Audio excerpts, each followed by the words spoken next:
বন্ধুরা, আজকে আমরা দেখব আগেকার বাচ্চারা কেমন ছিল এবং বর্তমান বাচ্চারা কেমন এবং ভবিষ্যতের বাচ্চারা কেমন।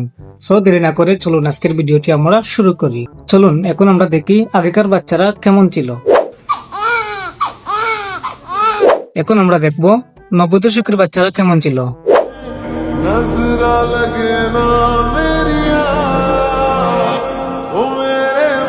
এখন আমরা দেখব 2000 থেকে 2005 সালের বাচ্চারা কেমন ছিল।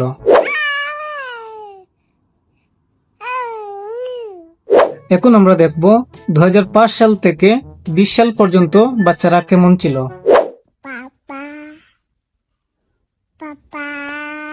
বন্ধুরা, সবই তো দেখলেন, এবার আমরা দেখব ভবিষ্যতের বাচ্চাগুলো কেমন হবে। मेरा नाम है क्या है मेरा नाम? ओह ये साला सही टाइम पे मैं नाम भूल जाता हूँ। अभी मेरे को किसी ने बोला कि मणिलाल किधर जा रहा है, तो अभी ये बोला। একেই বলে আপডেট জেনারেশন।